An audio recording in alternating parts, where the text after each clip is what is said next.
Então, vamos lá. Só hoje eu queria falar um pouquinho sobre... Se o Gide... Tudo bom, Gide? Bom dia. Se Bom dia, você pessoal. puder pôr os textos hoje, Gide, senão a gente passa para alguém, tá bom? Não, vou colocar assim. Bom dia. Ontem a gente falou um pouco sobre morte. Eu sei que foi um pouco de espanto para algumas pessoas, porque a gente tem, né, muita tradição. Bom dia, Carol. A gente tem muita tradição que faz com que a gente limite o que a gente é para ser. Por outro lado, a gente também tem uma tradição em alguns segmentos da igreja que a gente exagera nas coisas de Deus. Por exemplo, existe um evangelho da prosperidade que faz com que a gente não faça nada.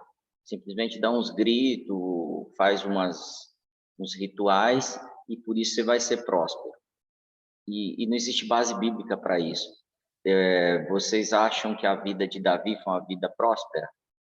Se você olhar, quase toda a vida dele não foi próspera. Foi uma vida cheia de problemas.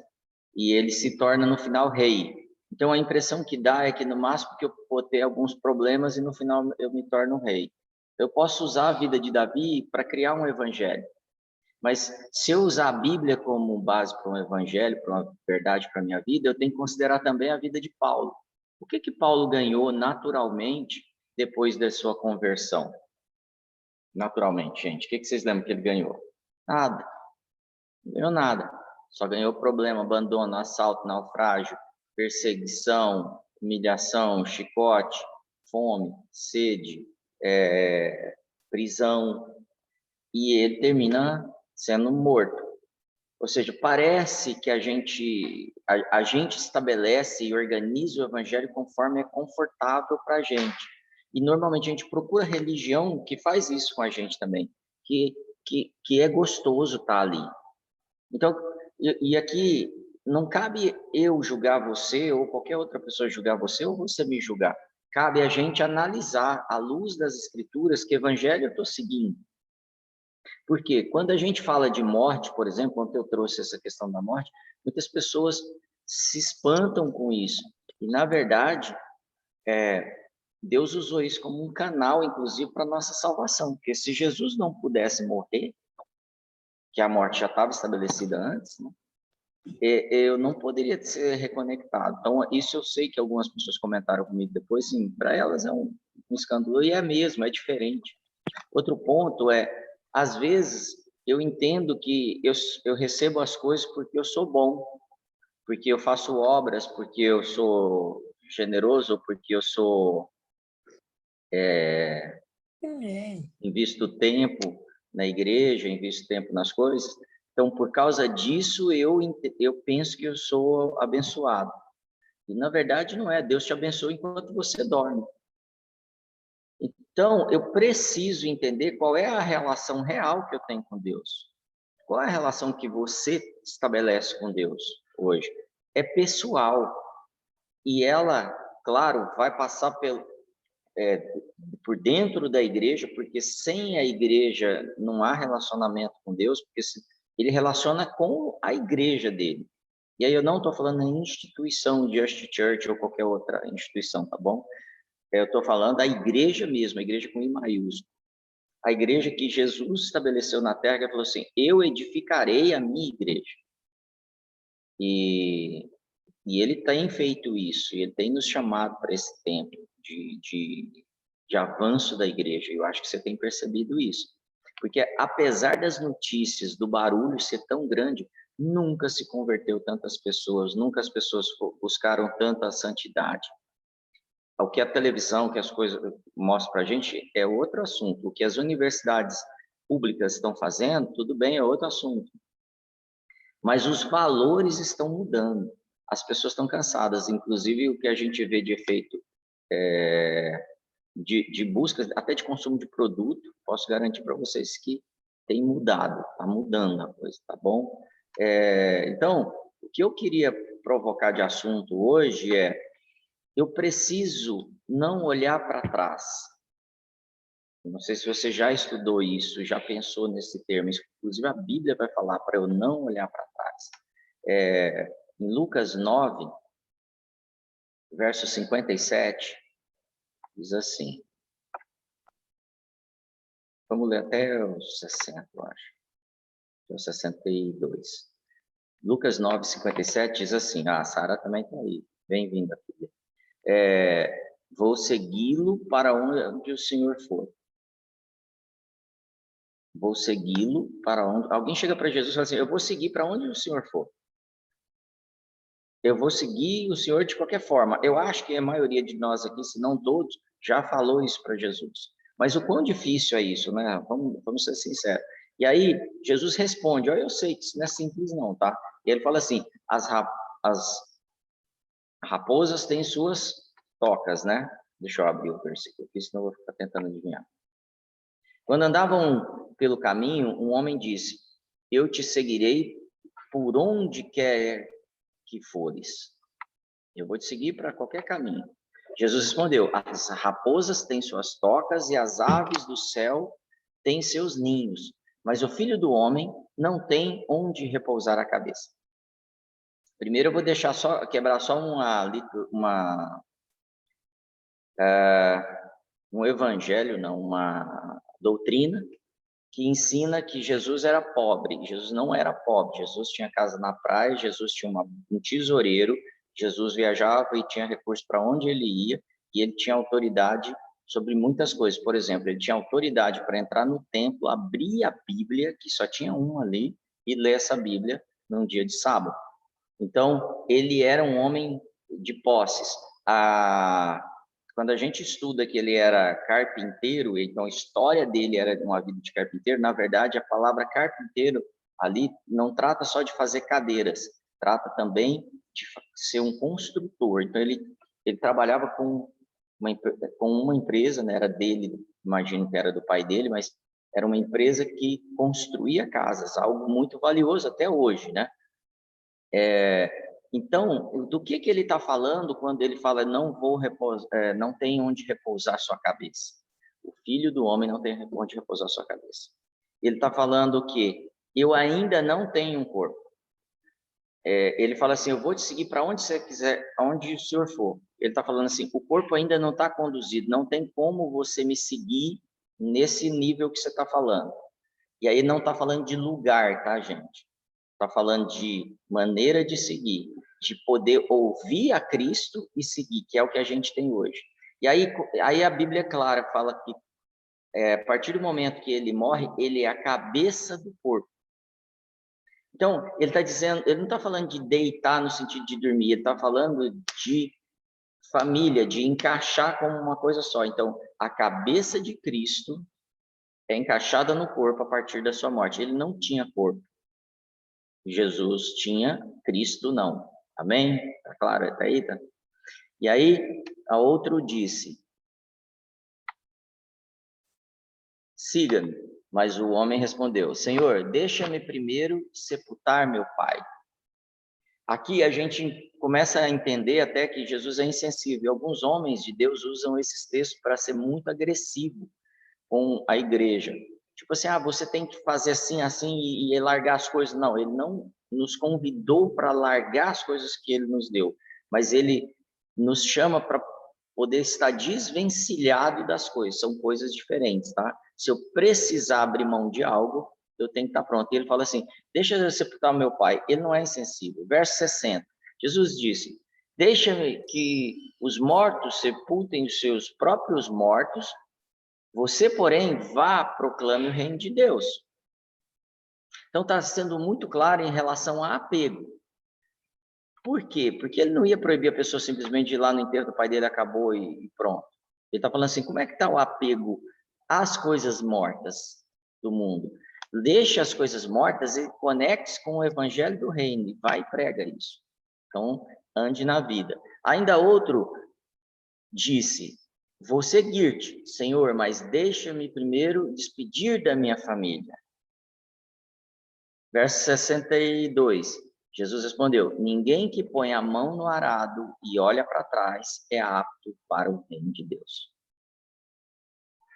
E eu queria que você analisasse esse versículo com a sua vida.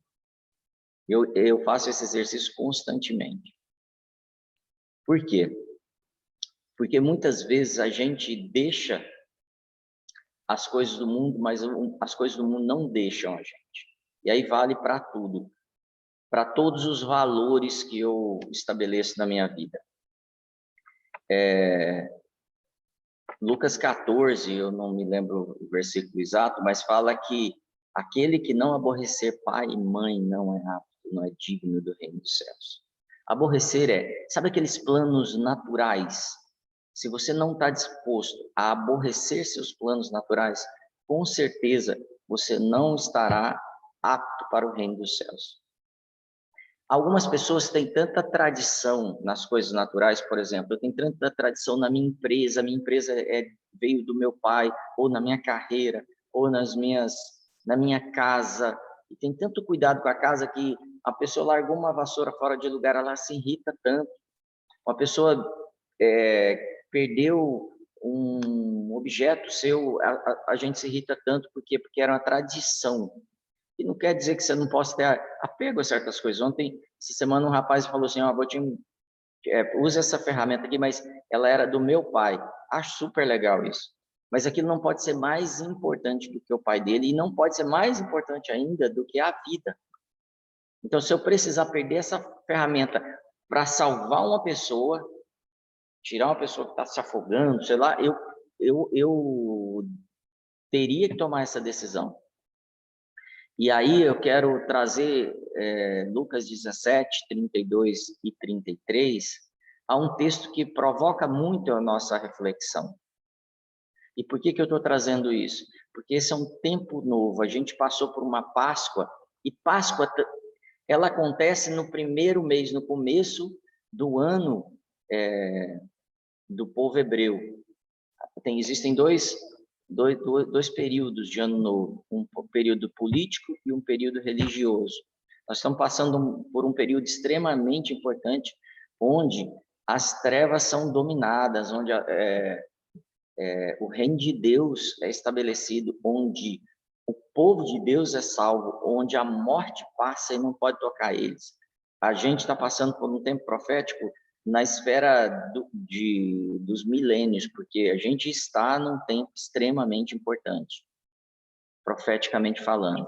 Eu vou pregar domingo, até sugiro que vocês assistam, vou falar sobre o grande reset, porque o apóstolo Marcos e o Dr. Don Lynch trouxeram essa mensagem, o ensinamento, isso vai ser liberado já para a gente, e vai falar sobre esse grande reset e as coisas que estão acontecendo no mundo, e na verdade o reset que é proposto para a gente, tá? Então em Lucas 17, acho que você já viu aí, lembre-se da mulher de Ló. Quem tentar conservar a sua vida, a perderá. E quem perder a sua vida, preservará. Cara, isso é tão contraditório, né? Quem preservar sua vida, perderá. Quem perder sua vida, a preservará. Eu entendo que nós estamos nesse tempo, na nossa vida, de decidir se a gente quer preservar nossa vida em Deus e falar de eternidade, ou se a gente vai se apegar a essas últimas coisas. A história da mulher de Ló, para quem não conhece, Deus ia destruir Sodoma e Gomorra. E Ló vem saindo, e ela vem saindo junto, só que no meio do caminho ela decide olhar para trás. E havia uma ordem de Deus que ninguém deveria olhar para trás. A Bíblia diz que aquele que pega no arado e olha para trás não é apto do reino dos céus. O que Deus está nos chamando nesses dias são aqueles que são aptos ao reino dos céus. Não são aptos porque são preparados, porque têm capacidades sobrenaturais, porque são muito inteligentes, porque estudaram em Harvard, mas são preparados porque o reino é a prioridade na vida deles. Porque Deus é a prioridade. O propósito de Deus na vida deles é a prioridade. Então, lembre-se sempre da mulher de Ló. Se você parar e olhar para trás, você vai congelar e ficar conforme o mundo funciona. Tem uma expressão, ela não é minha, tá? Mas virou meio que uma expressão que eu adotei para mim, que é não esteja preso demais às coisas, além do que elas te atrapalham ao reino. Por exemplo, não esteja preso mais que 2 segundos com algo que te prenda. Às vezes, um valor que você tem nos seus negócios, nas suas coisas, esse valor te prende mais do que deveria e você não consegue abandoná-lo e nesse momento você perde sua vida. Você tenta preservar coisas que sustentam sua vida e o que sustenta sua vida é ele, é a vida. Ele é a vida. E John Wesley fala sobre isso, ele tem uma frase também que diz assim, a conversão para o homem, a conversão é tirar o homem do mundo. E talvez todos nós já tenhamos passado por essa fase. A conversão é tirar o homem do mundo. E a santificação é tirar o mundo do homem. Coisas que me prendem, que me fazem não avançar. Porque eu sempre estou olhando para trás. Às vezes eu estou olhando para trás, não é só para coisa boa.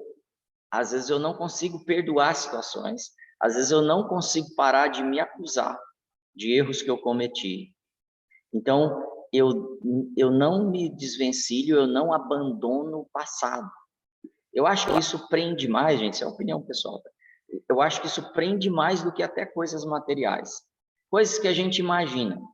Por exemplo, coisas que deram certo, que a gente foi bem recebido em algum lugar, então a gente continua agindo daquele jeito, porque a gente quer se sentir pertencente a lugares, a coisas, a pessoas, a grupos. Então, a minha sugestão é, repare se as coisas estão te prendendo mais que 2 segundos. É como um soldado. O soldado carrega um monte de coisa, mas todas as coisas que estão presas no corpo do soldado podem ser retiradas em segundos. Simplesmente ele abre um botão, puxa um feixe, abre um velcro, abre um mosquetão e essas coisas vão sendo soltas no caminho. Por que que isso é projetado dessa forma? Para que se ele estiver passando em lugares mais estreitos ou algo que vai bater e fazer um barulho, ele pode ir tirando essas coisas rapidamente. Então, a gente está cheio de bênçãos, cheio de benefícios, oportunidades, portas, tradições, que são muito poderosos e nos ajudam, desde que eles não se tornem tão presos a gente que a gente use eles para manifestar o nosso orgulho. Olha só a minha história, que linda. Já reparou que às vezes a gente encontra pessoas que elas querem contar a história e daí você encontra de novo, ela conta a mesma história. E aquilo tem tanto valor para ela, está tão preso, que ela não consegue olhar para frente. E normalmente essas pessoas não têm novas conquistas. Isso é um envelhecimento natural. Às vezes a gente começa a deixar de olhar para frente e achar que as coisas são possíveis, porque a gente começa a se sentir velho. O outro ponto é, às vezes, espiritualmente, eu começo a me sentir velho, eu começo a agir como velho quando eu começo a falar só de coisas que aconteceram positivas. 2 Timóteo 4,10 diz assim, porque Demas me desamparou, amando o presente século. Paulo está falando assim, ó, um dos meus discípulos me desamparou, me abandonou, me desamparou, amando o presente século. Ele não fala assim que Demas era do demônio, que Demas era mal, não. Ele só amou as coisas mais do que a missão. A gente está numa missão.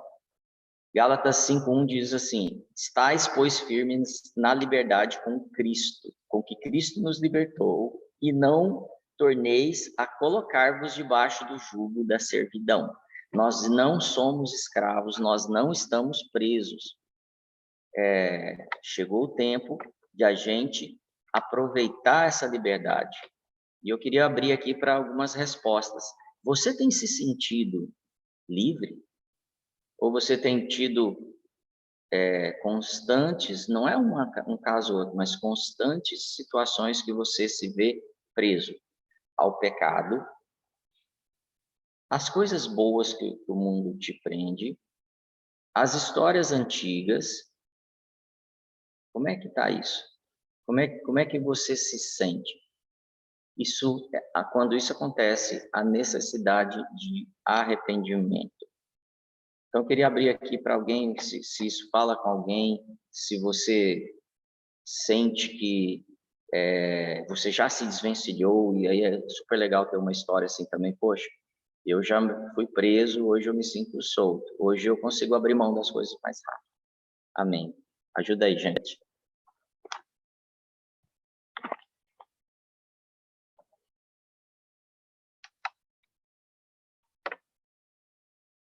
A pergunta não foi muito boa, não.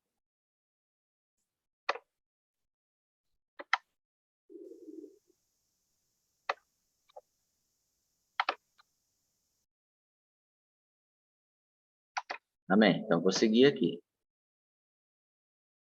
Ó, tem alguém que fala aqui no Instagram, eu estou preso ao passado. Eu sinto, para mim, nesse sentimento da gente, que o passado é a coisa que mais nos prende no sentido de valores. Por exemplo, eu vou tentando responder aqui a essa sua colocação de estar preso ao passado.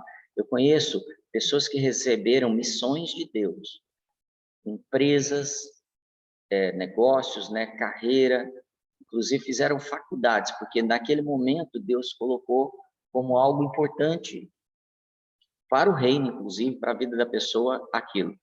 Mas essa pessoa não conseguiu abandonar aquilo, seja um acordo que ela fez com ela mesma, né, de seguir um determinado caminho, e chegou um momento de mudança no caminho dela, e ela não conseguiu abrir mão. E o contrário, que aí é para gerar estímulo na gente, eu vi pessoas deixarem grandes empresas, deixarem estruturas fantásticas que Deus deu e falou para elas: isso aqui eu estou te dando por uma missão, e elas terem uma mudança muito grande e positiva. Eu vou dar um exemplo de uma pessoa que me influenciou muito na minha juventude, final da minha adolescência para minha juventude, que é o pastor Rick Joyner. Ele é do Morning Star, nos Estados Unidos. E ele aconteceu o seguinte: ele era um grande executivo numa companhia aérea, mas grande mesmo, tipo CEO, eu não me lembro o cargo agora, mas era um dos homens mais importantes de uma das maiores companhias aéreas do mundo. Uma carreira sensacional, maravilhosa. E um dia Deus falou para ele: agora chega, você vai virar pastor.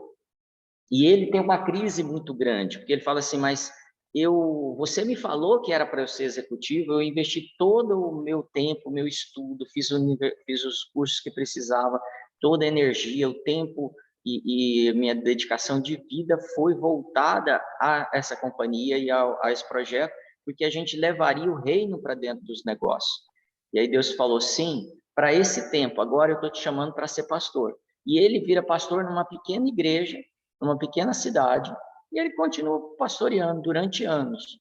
E depois de um bom tempo, se eu não me engano, 8 anos, a igreja começa a ter um certo volume e notoriedade, causar um impacto na sociedade. E a igreja começa a ser relevante e mudar aquela pequena cidade começa a crescer também, porque havia um investimento de, se eu não me engano, montadoras de carros, e a coisa vai crescendo. Chega uma hora que Deus vira para ele, que ele entende que o projeto está sensacional, que ele achou o caminho do que Deus queria, e Deus fala: agora eu quero que você deixe a igreja e volte ao mundo dos negócios. É louco isso, né? Então já estava aí quase uma década ele dedicando a formar a igreja. Deus falou: agora eu quero que você volte ao mundo dos negócios. E ele conta que foi uma crise muito grande, mas agora tudo que eu construí, o nome da igreja é o nome que o Senhor me deu, tudo é do jeito que o Senhor me deu, e agora eu volto para o mundo dos negócios, eu não sei nem como voltar. Deus fala: eu quero que você volte. E ele volta e ele não consegue um cargo como ele tinha antes, então ele começa com um cargo um pouco menor, e vai crescendo, passando o tempo, até que um dia ele abre uma companhia aérea, e é uma importante companhia aérea, essa companhia aérea já começa a tomar espaço no mercado, cresce, cresce, cresce, ele se torna agora um empresário extremamente conhecido nos Estados Unidos. E aí Deus vira para ele e fala assim: agora eu quero que você abandone a empresa e volte para a igreja. Gente, isso é um desafio absurdo. A gente, às vezes, olha os nossos desafios. Eu estou falando de um homem que teve sucesso tanto na igreja quanto nos negócios. E Deus pediu para ele abrir mão dos dois. O que aconteceu? Ele deixa ele vende essa companhia e Deus dá a direção para ele comprar um pedaço de terra. Ele compra um pedaço de terra. E hoje é onde está o Morningstar. E o Morningstar se torna um ministério tão influente, que influenciou tanto a Bethel, influenciou o Just, influenciou a mim, influenciou muitos ministérios no mundo, e ele ali desenvolve o ministério profético dele, que antes não estava ativo. Então ele se torna um profeta para a igreja no mundo. Extremamente importante, que escreveu livros que assim são muito impactantes, como A Colheita, A Batalha Final. Por que isso aconteceu? Porque ele não olhou para trás. Isso não quer dizer que não haja crise, não haja luta. Como Jesus vai para o Getsemane e ele fala assim: Senhor, se for da tua vontade, se for possível, passa de mim, mas cumpra a tua vontade. E ele não olha para trás. Deixa eu ler, entendeu? Vamos lá. Mas Então, só um segundinho, viu? Tem uma pessoa que falou aqui: estou há 8 anos preso no passado em relação ao meu casamento. Amém. Eu conheço muitos casos, assim, eu convivo com muitos casos. A grande virada é se desvencilhar e olhar para o que Deus tem para você no futuro. Eu posso te dizer com toda segurança, eu acompanhei muitos casais assim, que existe algo novo. O que a gente às vezes não acredita é o que tem algo novo maravilhoso, porque as bênçãos do Senhor vão se renovando, a misericórdia se renova a cada manhã. As coisas que Deus tem proposto, eu só alcanço se eu não olhar para trás e se eu não me deixar aprender. Fala, Ju, desculpa. imagina, acho que a maior dificuldade, acho que minha e acho que de todo cristão nem é largar algumas coisas, é entender, tipo, ter a intimidade grande com Deus para fazer. É isso que ele quer que eu faça, é largar isso mesmo, que nem a atitude desse pastor. Acho que ele tomar essas atitudes, ele estava tendo a certeza mesmo, ele estava com um relacionamento tão íntimo com Deus que ele tinha certeza. Então, para ele era talvez mais fácil por ele ser bem íntimo, né? Acho que, por exemplo, para mim, todos os momentos que eu tenho que tomar alguma decisão, eu sempre falo: será que é isso? Será que é aquilo? Porque talvez eu não tenha um relacionamento tão íntimo com Deus para ter a certeza da atitude que eu tenho que tomar, né? Muito legal, Ju. Posso contribuir um pouquinho com isso? Se alguém quiser ajudar também. Claro, por favor. Ô, Ju, eu penso que eu vou falar uma coisa pública aqui, não fica triste comigo, mas às vezes a gente já tem certa intimidade e já alcança certas respostas. E eu não acho que são as maiores, mas eu olho para trás como se eu não tivesse. Às vezes Deus já está respondendo. E quando eu tomo as pequenas decisões, eu vou para a próxima. Porque aí ele pode confiar mais coisas a mim.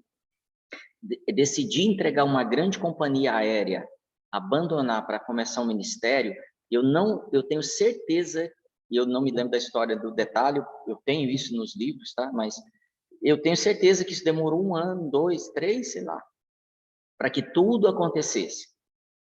Agora, decidir se eu vou levantar mais cedo para participar de um devocional, não exige tanto. Se eu vou levantar mais cedo para ter um tempo com Deus, se eu vou ajudar uma pessoa carente, uma pessoa que está precisando, se eu vou ter mais tempo de oração, se eu vou aprender sobre jejum, se eu vou estar presente na igreja para poder ser treinado, exige um pouco menos de amadurecimento.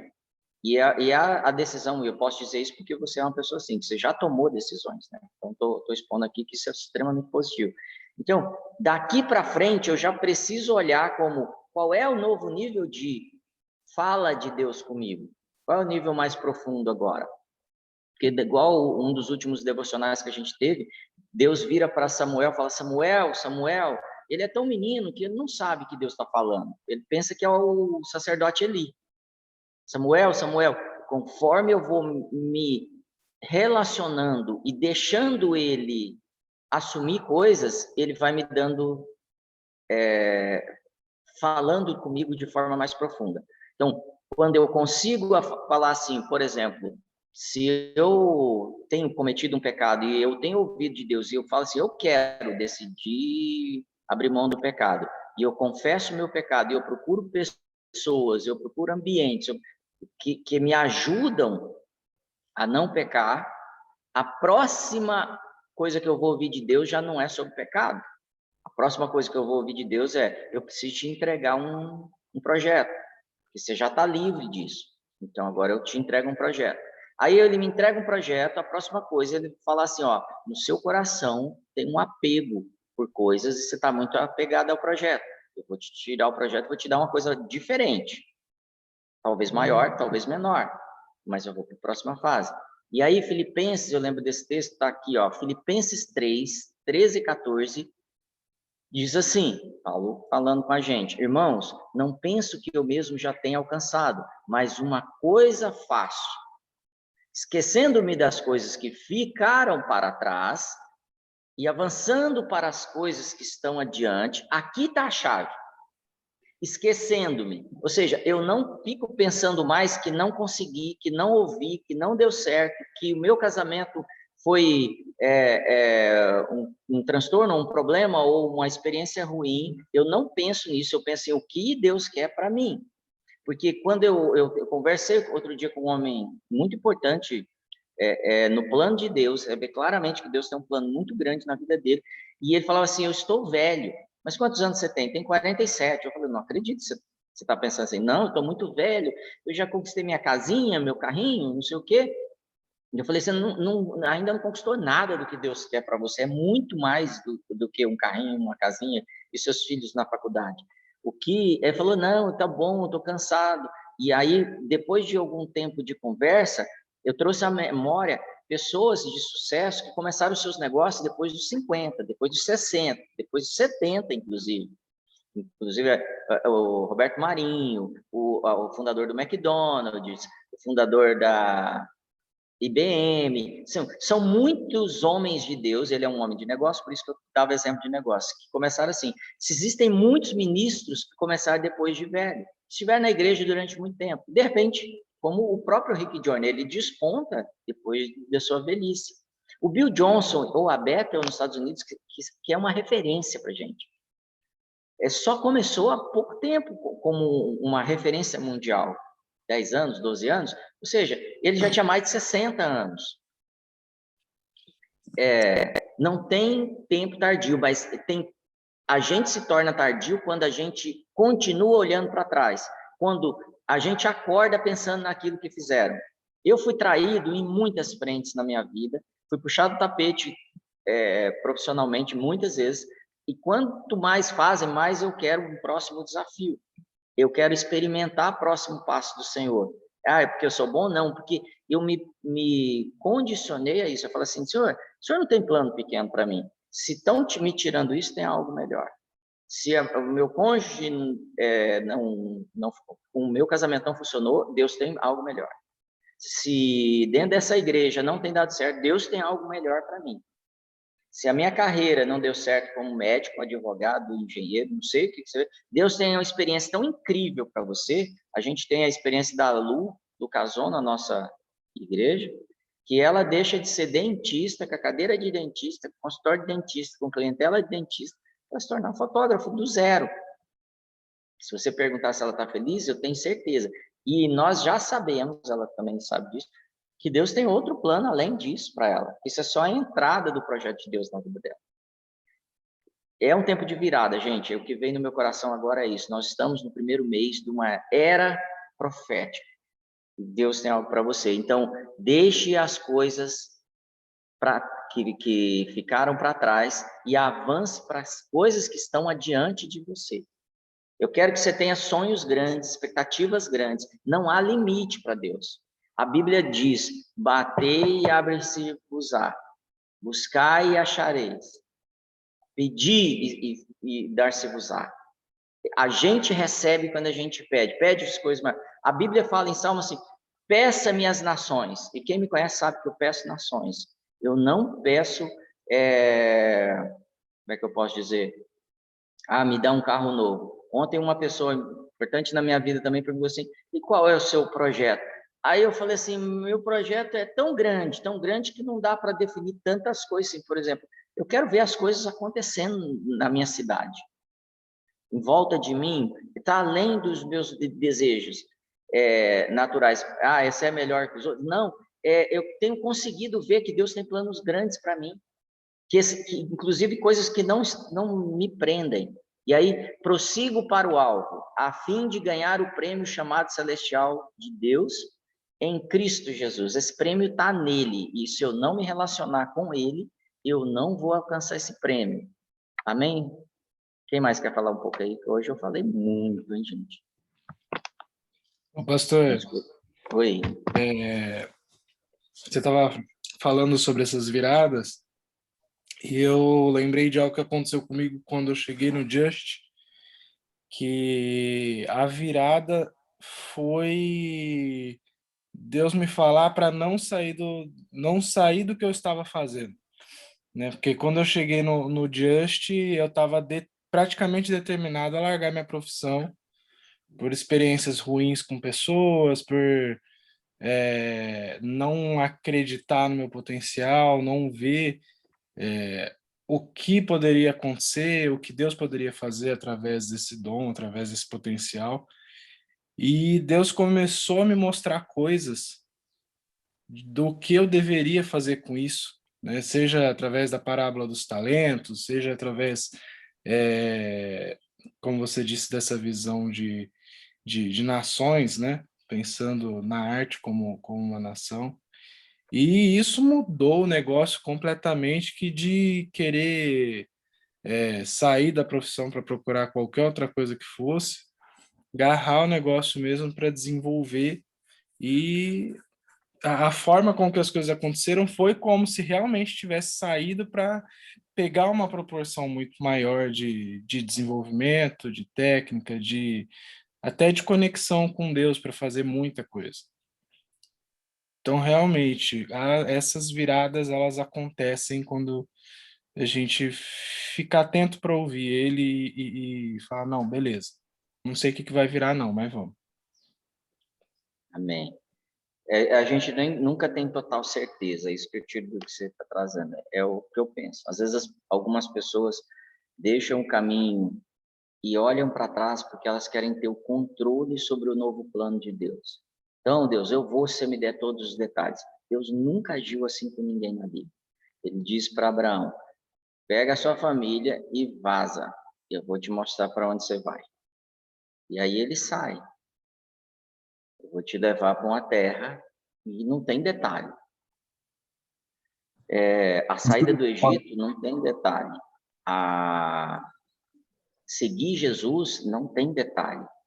É muito interessante. Jesus não faz assim, gente, vou fazer uma campanha para levantar uns ministros para poder caminhar comigo. E aí eu vou fazer um plano de carreira, estabelecer. Não, não tem isso. Segue-me.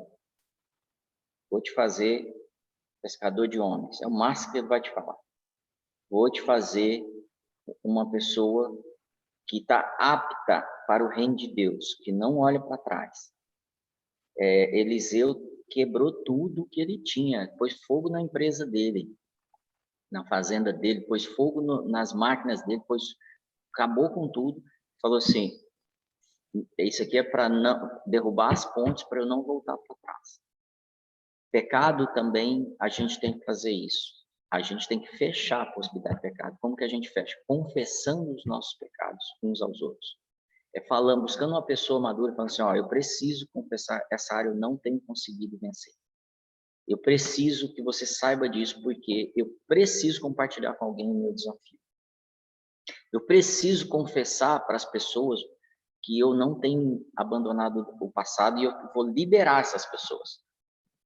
Tem essa experiência. Eu vi na minha família algumas vezes, com algumas pessoas, que aquele papo de família maior, né? As pessoas confessarem para os outros, falam assim, a vida inteira eu quis isso. Eu quis te fazer mal, eu me ofendi, ou porque eu estava ferido, ou porque eu entendi mal.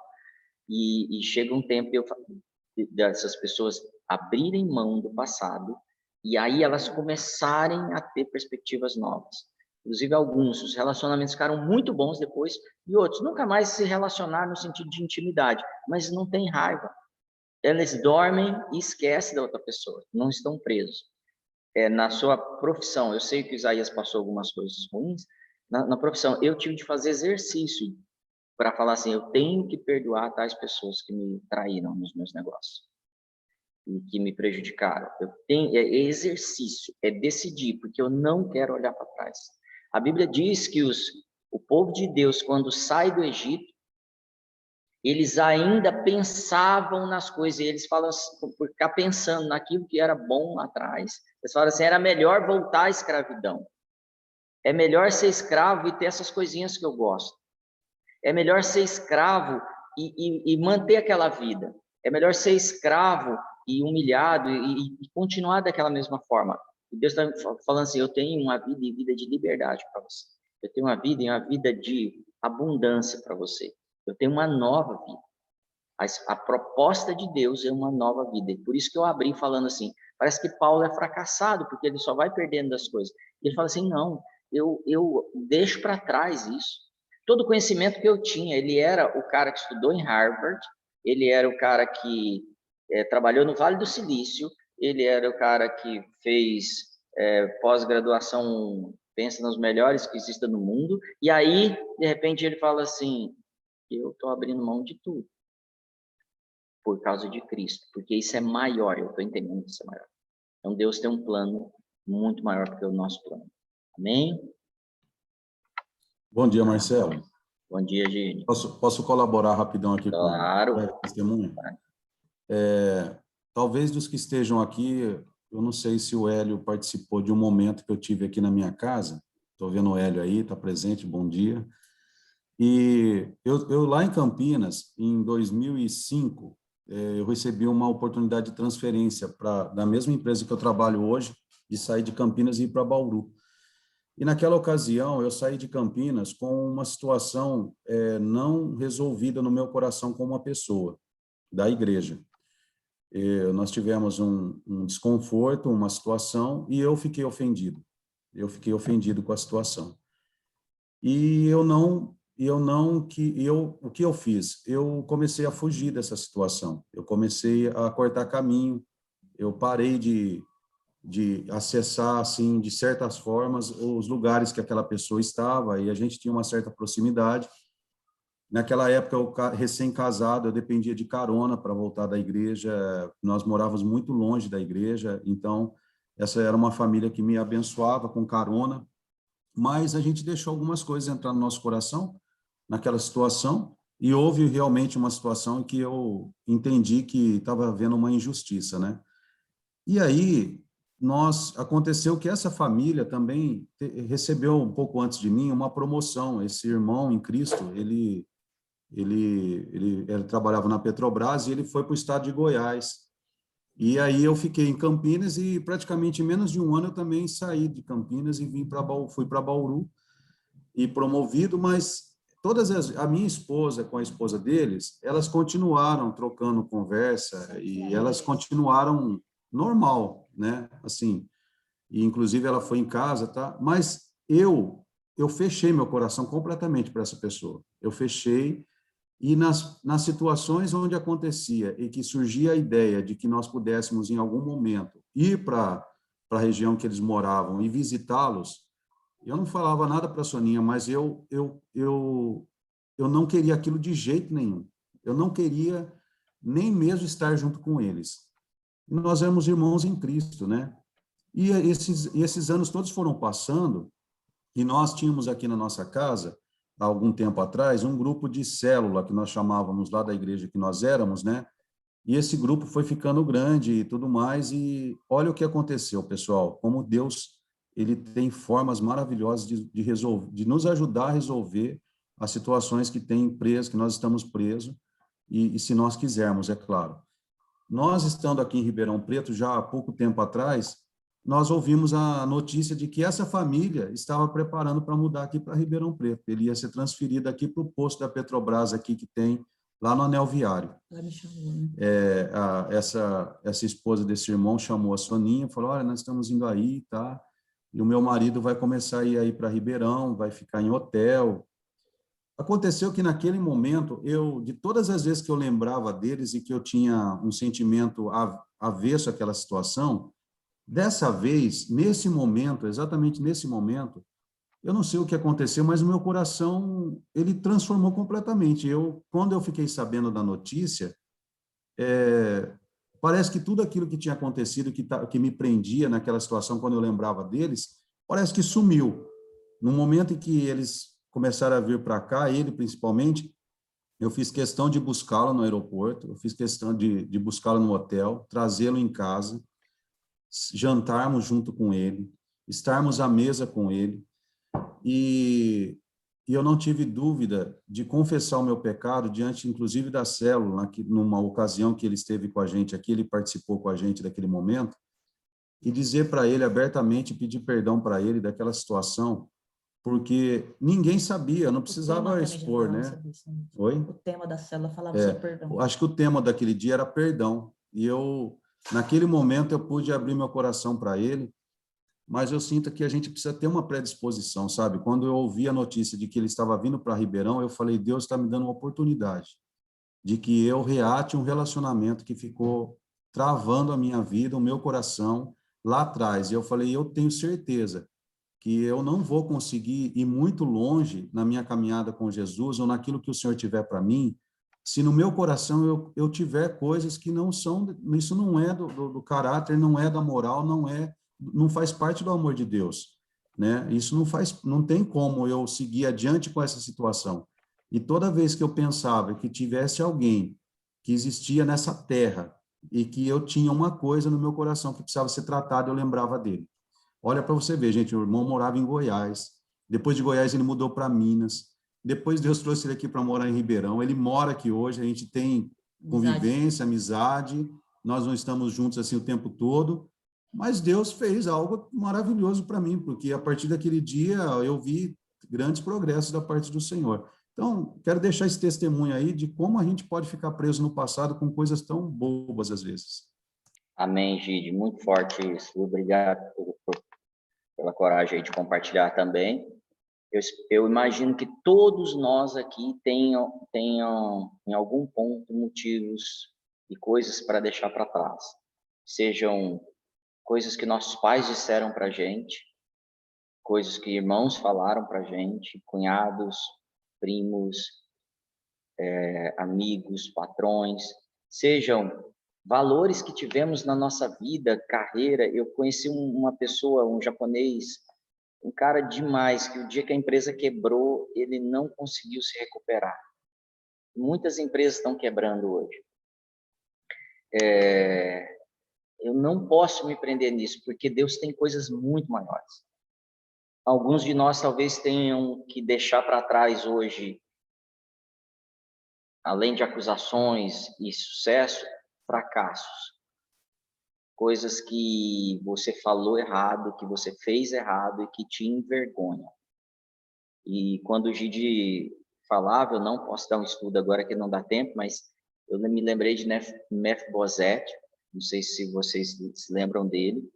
Ele é um dos descendentes de Jonatas. Jonatas era o melhor amigo de Davi. Então ele é descendente de Saul. Saul era o cara que mais perseguia Davi, que está com uma lança quando Davi tentava proteger ele e ajudar ele. Tentou matar, cravou, enfiou a lança na parede, era para matar Davi. Pôs o exército para seguir Davi por muito tempo. Mais de uma década, Davi sendo perseguido, tendo que viver em caverna, viver em terras distantes, viver em povo que não era o povo dele. Ou seja, perdeu muita coisa. Imagina o tanto que ele perdeu, o tanto que ele teve que ficar distante dos amigos dele, das pessoas dele. Mas existe uma coisa que quando Davi vai para a guerra, quando Saul vai para a guerra e Saul morre, Davi se entristece daquilo. E Davi não admite, inclusive, e não perdoa o homem que matou Saul, e ele executa ele. Porque, apesar de ele ser um perseguidor dele, aquilo não prendia o coração dele. Bom, e aí a história se desenrola, todos morrem, Jonatas morre, E um dia, Davi, na sua lembrança, eu fico imaginando assim, ele lembrando, fui perseguido, fui abandonado, fui humilhado, fui exposto, fui roubado, fui traído. Imaginando tudo isso, e provavelmente tudo que nós já passamos, coisas semelhantes. E ele fala assim, não tem nenhum descendente de Saul aí, de Jonatas? Tem alguém da família deles que sobrou? E o normal seria matar aqueles os descendentes dos teus inimigos, daqueles que te perseguiram. Isso era uma prática comum na época. E Davi, ao contrário, pergunta, tem alguém? E aí ele fala, tem um menino chama Mefibosete, tem um rapaz, que chama Mefibosete. Ele é da descendência de Saul, do seu perseguidor. E ele fala, traz ele aqui. E ele traz Mefibosete e ele abençoa Mefibosete. Ele abençoa com bênçãos materiais, ele cuida dele. E aí, a palavra Mefibosete, o nome Mefibosete, significa vergonha destruidora. Quero te dizer que a vergonha, as prisões do passado, destrói os planos de Deus na nossa vida. A vergonha que a gente passou, que a gente foi exposto, destrói a nova vida que Ele quer para a gente. E como Paulo falou, deixa eu tentar achar o versículo aqui exatamente, eu queria te convidar hoje, em Gálatas 5:1, estais, pois, firmes na liberdade com que Cristo nos libertou. Não há vergonha que possa nos prender, não há vergonha que nos amarre no passado mais. Para isso, pega o que eu e o Ju estávamos conversando aqui. Dê um pequeno passo hoje. Confesse para Deus primeiro. Confesse, tem um tempo com Ele, Ele vai te dizer o que você tem que fazer. Se você precisar de ajuda, manda um WhatsApp, a gente conversa, se eu puder ajudar, a gente vai ajudar. A gente tem pastores aqui na casa. E não torneis a colocar-vos debaixo de jugo da servidão. A vergonha nos torna escravo dela. E por que eu digo isso? Porque tudo que a gente vai fazer é baseado na vergonha, como a história que o Gide contou. Tudo que eu vou fazer é para poder estar longe das pessoas que me fizeram mal. Tudo que eu vou fazer é para estar longe da carreira que não deu certo. Tudo que eu vou fazer é para me afastar do casamento que eu posso ter ainda, porque não deu certo. Então, eu não posso entrar no próximo casamento, no próximo relacionamento, no próximo emprego, na próxima carreira, no próximo investimento, pensando no que deu errado. E sim, usar aquilo que deu errado como uma plataforma para o novo, porque eu não vou errar. Deus tem algo novo para você e para mim. É uma estação nova. Fala isso para você mesmo. Eu estou numa estação nova. Serão frutos novos, mas eu vou plantar de forma diferente também. E aí eu quero encerrar orando por vocês. A gente tem 4 minutos. Eu queria que você orasse junto comigo também. Pai, nós recebemos Tua palavra hoje de renovo e de restauração e de um novo tempo nas nossas vidas. Em nome de Jesus, eu quero abençoar cada um com força que vem do Teu Espírito para a tomada das decisões que vão afetar o destino e o futuro de cada um de nós aqui. Em nome de Jesus, que nós tenhamos a coragem de não olhar para trás, de não viver do passado, mas sim buscando de glória em glória, de fé em fé, o que está proposto para nós. Coisas que nossa mente não imaginou, mas que o Teu Espírito já tem revelado para nós. Eu declaro agora novos empregos, novas empresas, novos relacionamentos para aqueles que estão sozinhos, novos amigos, novos ciclos de amigos, novos relacionamentos com a igreja agora. Apesar das frustrações, que a gente se sinta inserido em igrejas que nos receberão. Em nome de Jesus, que a nova estação financeira também esteja disposta, não algo que nos prenda, que seja prioridade, mas que nos dê condição de ir além, de alcançar mais pessoas e de ser relevante no reino. Em nome de Jesus, nós declaramos, se você puder, faça isso também. Eu declaro, eu abro mão de todo o passado. Eu abro mão das coisas que deram certo e eu abro mão das coisas que deram errado. E eu assumo agora um novo tempo contigo, Senhor. Eu assumo uma nova aliança que o Senhor estabeleceu lá na cruz, naquela Páscoa.